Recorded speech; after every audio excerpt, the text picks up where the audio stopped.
Jim Collison, we're back at Infotec 2015 doing interviews. We're on day one here, Tuesday, the 21st, and we are here with Betsy Perez. And Betsy, thanks for coming on to be a part of our series. Thanks for having me. Appreciate it.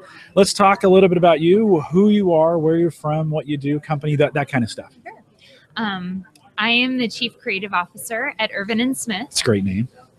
Great title. Great, yeah, it's a great title. We are a digital agency that serves national, local, and regional brands, and we help them with their marketing, design, and development needs. That's great. I specifically lead the creative team of developers, designers, copywriters, and we work on building creative and marketing strategies for our clients. Very cool. Very cool. And can you give me an example of something you've done, just to give people idea of scope of what you guys are doing, something recently? Of what we've done. And you don't have to use names at all. In fact, last year we had somebody do that, and they separated, then they split ways, and they made me take the video down. So you can be as generic as you want, but give me an idea of what you're doing. Absolutely. Yeah. So in the marketing arena, we are doing a lot for companies with content marketing, which encompasses search engine optimization, social media distribution, and then developing out content and creative campaigns in channels like blogging. And in the design category, you should add podcasting to that as well. Podcasting, blogging and podcasting. Exactly, that's a great way to take your message to the market, right? Yeah. In the design category, we do a lot of brand work and brand development, as well as just design of any digital channel, Very cool. Websites, integrated campaigns, email, a lot of email marketing. And then in the development Email's still category, king, right? Email is still king. Right? It is still the king marketing tool. Yeah. Yeah, it's so messy. We've been talking about that all day, and we've sent emails that didn't make it, and we didn't get emails from people, and everybody's frustrated with their email. But from a marketing standpoint, you still can't beat the returns you get from email, right? Great return. It's not very costly. Right. So. Right. Very cool. Summarize a little bit. What did you come here to talk about? You've done your session already. How'd it go? It went well. Yeah. It went great. Good. And summarize a little bit for me what you covered. Sure. We were talking about beacon technology and proximity marketing. Yeah. So our focus was introducing people to the technology, and then helping them think beyond to applications beyond just retail, and how you can really use it to enhance the customer experience, as well as how it can give you a competitive edge as a brand. So let's talk about retail first, because I think when people think about proximity marketing in this sense, and that's what they think of, right? I'm at the mall, and boom, I'm going to get served something on my mobile device that's going to be very, very close to where I'm at. What's the state of that? Certainly that's not new. That's been around for the last couple of years. What's the state of that today, and how's that working? Are most people taking advantage of that? Not yet. There are a lot of pilots going on, but this technology is not going anywhere. Right. It's anticipated that by 2018, there will be 4.5 million beacons out there, and 3.5 million of those will be in the retail setting. It's perfect. It's a perfect place for it, right? Exactly. And it's been shown that customers are willing to share their location with retailers. They love getting a good deal, and they share that with friends, and those targeted offers are performing at higher conversion rates than most anything else.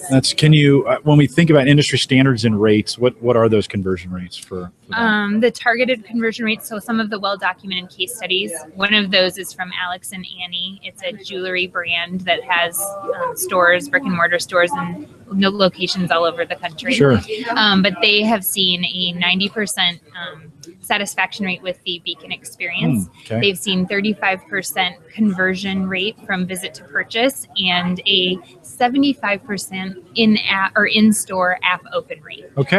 So very good. Pretty impressive. And what about any in-app purchases also made from those experiences, where they might be there, walk away, and then later come back and purchase the item after they've already been to the store?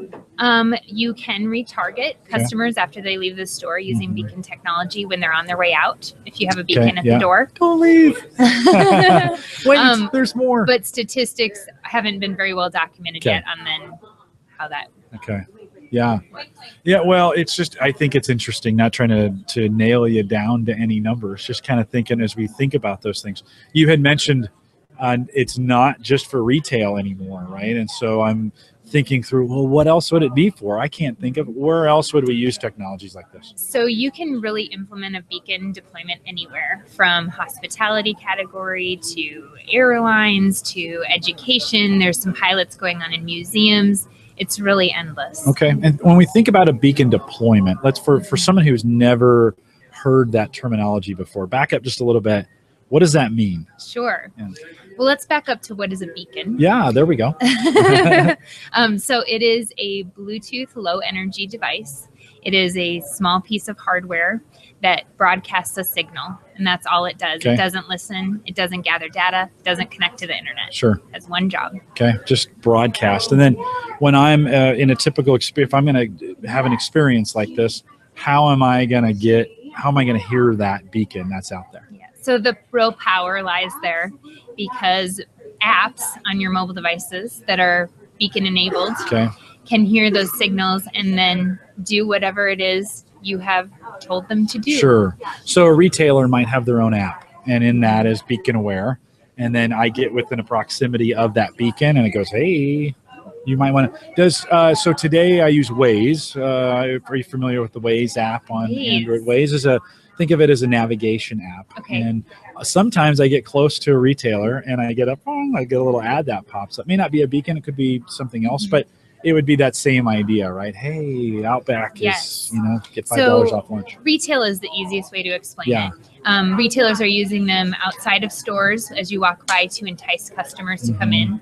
They're using it to inform customers and educate them when they are in a certain department. They're using them for transactions, whether it's to send receipts, couple it with Apple Pay, couple it with some sort of in-app purchase scenario. Yeah. And then they're using it to retarget as the customers leave. Okay.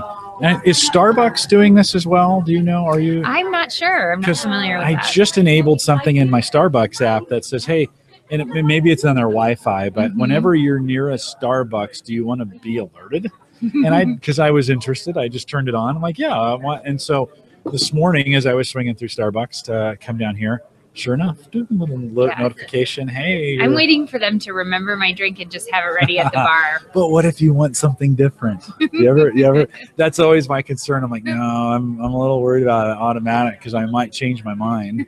I get the same thing. I'm probably like you.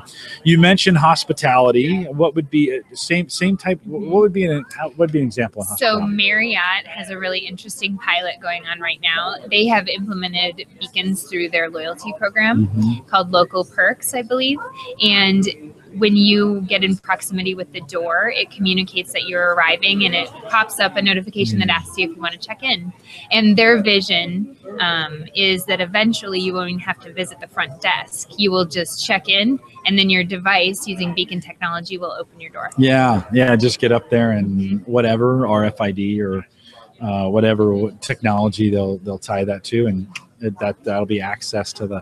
Do you think the consumer's ready for that just yet? I mean, we have the devices. Do they trust them enough at this point? So that's the big fear is privacy.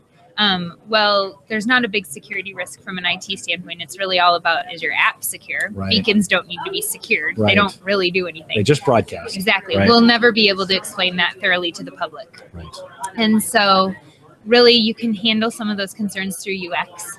By making sure that you give context to your, permissions asks, and that you don't just use the ones that come along with your operating system. Sure. Making sure that you only ask for things when you need them in the user flow. So when you download an app is not the time to say, turn this on, turn this on, turn this on. Yeah. And then also only using location data when you really, really need it can make consumers feel more comfortable. Yeah. Or asking, hey, we need this because we're going to give this to you in the process.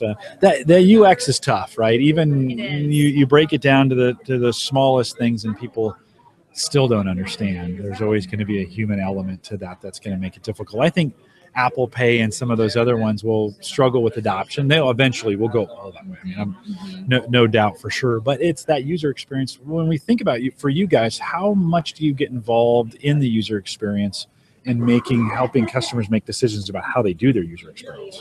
You know, we are all about UX. At Irvin & Smith, that's what we help our clients with, is planning out a lot of that in the strategy. And when it comes to beacons and proximity marketing, there's a lot to plan. Sure. Because a lot has to happen before you can do anything. You have to get people to turn on Bluetooth, enable background notifications, enable location permissions, and then also make sure they're coming into proximity of a beacon. Right. And then you have to deliver a compelling enough message that they'll actually take action in the end. There's a lot of steps to there's that. some complexities there. Yeah. Some of it happens so fast, you know, like 4 of those things can happen in like 4 seconds. But that's the challenge. Does it always start with the user app? In other words, do the customers try to get an app on the phone first, and then help that will help to enable those things when they get close, or how does that work? You know, if you have it always has to be through an app at the moment. Okay. So that can be your own app, your own custom app. It can also be an app that's already on your device. So there's some pilots going on with Virgin Atlantic right now using Passbook.